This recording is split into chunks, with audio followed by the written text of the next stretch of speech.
जगह और समय वही रहेगा, लेकिन किरदार बदल जाएंगे। एक वक्त ऐसा आएगा जहां पूरे इतिहास बदल जाएंगे।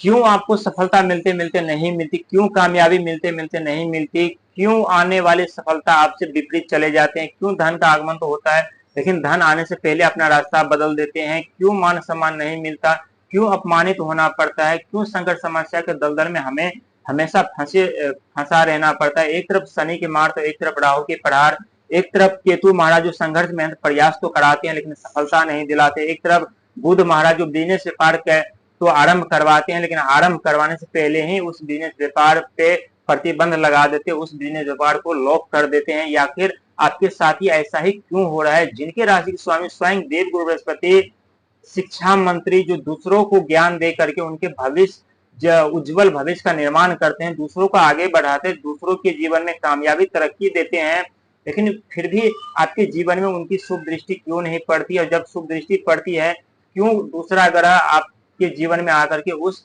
शुभ दृष्टि पड़ने से पहले ही उस घर पे अपना अधिकार जमा लेते हैं? क्या इसका रहस्य क्या है? आखिर क्यों इतना दुखद समस्या के दलदल में दबे हुए हैं? आज इसी रहस्य से हम आज पर्दा उठाने वाले हैं, क्योंकि आप लोगों का बहुत लोगों का कहना है कि सफलता तो मिलने वाली होती है लेकिन हमें नहीं मिलता, किसी और को मिल जाता। कामयाबी हमें मिलने वाली होती है लेकिन हमें नहीं मिलती, किसी और को मिल जाती। मान सम्मान तो हमें मिलने वाला होता लेकिन किसी और को मिल जाता। प्रिय दर्शक, एक व्यक्ति और हजार समस्या सामने समक्ष आकर के खड़े हो जाए, व्यक्ति डर जाते हैं, सहम जाते हैं, आगे बढ़ने का हिम्मत नहीं होता और उस वक्त व्यक्ति सोचने पे मजबूर हो जाते हैं हमें आगे बढ़ना चाहिए या पीछे लौट जाना चाहिए। लेकिन आप आगे बढ़ने वाले में से होते हैं, पीछे लौटने वाले में से नहीं। और यही कारण है कि आप अपने जीवन में इतिहास रचते हैं, अपने जीवन में सफलता पाते हैं, अपने जीवन में कामयाबी पाते हैं। क्योंकि राहु महाराज एक ऐसे ग्रह माने जाते हैं जिनके आइडिया के बदौलत आप अपने जीवन में साइंटिस्ट बनते हैं, रिसर्च बनते हैं, आविष्कार करते हैं, रिसर्च करते हैं, वैज्ञानिक बनते हैं, डॉक्टर इंजीनियर बनते हैं, बड़े बड़े ऊंचे पद प्रतिष्ठा पाते हैं।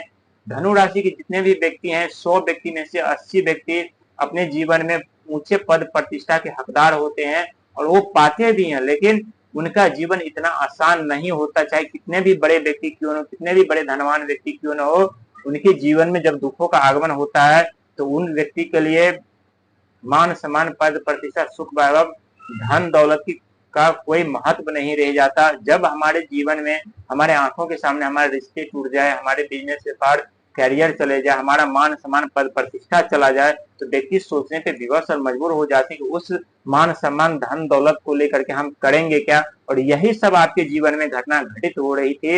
लेकिन कहते हैं मारने वाले से बड़ा बचाने वाला होता है। बहुत बड़ा परिवर्तन, बहुत बड़ा चमत्कार आपके जीवन में हो ही रहा है और दस्तक भी दे चुका है। और साथ ही 2026 आपके जीवन में खुशियों की सौगात लेकर के आने वाली है। क्योंकि राहु महाराज ये राशि फल के चार्ट में 11वें घर पे विराजमान है। 11वें घर से राहु महाराज की दृष्टि आपके ऊपर, यानी तीसरे घर पे साहस पराक्रम, विदेश यात्रा, विदेश से धन लाभ, धर्म, भाग दौड़ से जुड़ी हुई घर पे राहु महाराज की दृष्टि बनी हुई है। और आप लोग कहते हैं कि हमारा जीवन नहीं बदल रहा, हमारे जीवन में परिवर्तन नहीं हो रहा है।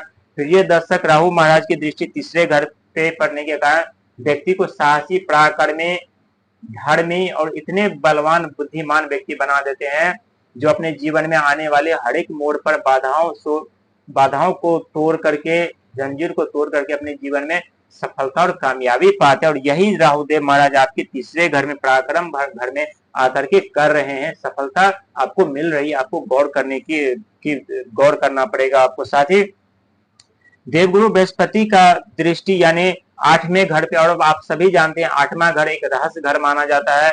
8 अंक अपने आप में एक रहस्य अंक माना जाता है। 8वें घर में यदि किसी भी ग्रह की अशुभ दृष्टि पड़ जाए तो व्यक्ति संघर्षी, मेहनती होने के बाद साथ साथ रहस्यमयी खोज करते हैं, आविष्कार करते हैं, जिस क्षेत्र में जाते हैं वहां मान सम्मान पद प्रतिष्ठा पाते हैं। साथ ही धर्म से जुड़ जाते हैं, कर्म से जुड़ जाते हैं, अपने जीवन में आगे बढ़ते रहते हैं। लेकिन 8वें घर जो है वो यहाँ पे अकाल मौत, अकाल मृत्यु से भी जुड़ा हुआ होता है। जब किसी अशुभ ग्रह की दृष्टि या राहु और मंगल की दृष्टि यदि 8वें घर पे पड़ जाए तो वहीं शनि महाराज की दृष्टि आपके चौथे घर पे पड़ी हुई है, जो कि ये सच है कि बाधा उत्पन्न कर रहे हैं। मुश्किलें खड़ी कर रही है, समस्या उत्पन्न कर रही है। लेकिन गौर करने वाली बात यह भी है, शनिदेव महाराज ये चौथे घर पे जरूर विराजमान है, लेकिन यहाँ समस्या उत्पन्न नहीं कर रहे हैं, बाधा उत्पन्न नहीं कर रहे हैं, बल्कि उस बाधा से आपको कैसे निकलना है, उस समस्या से आपको कैसे निकलना है, ये शनिदेव महाराज ये कार्य यहाँ पे कर रहे हैं। और आप लोगों को कहना है कि हमारा भविष्य नहीं बदल रहा है, आपका भविष्य और भाग्य दोनों बदल रहे हैं। साथ ही 2026 बहुत बड़ा परिवर्तन आपके जीवन में लेकर के आने वाला है, क्योंकि 2026 4 ग्रहों से बना हुआ है। 4 ग्रह जब आपके ऊपर अपनी दृष्टि डालेंगे, दुख दर्द पीड़ा क्या होता है अलग झपकते ही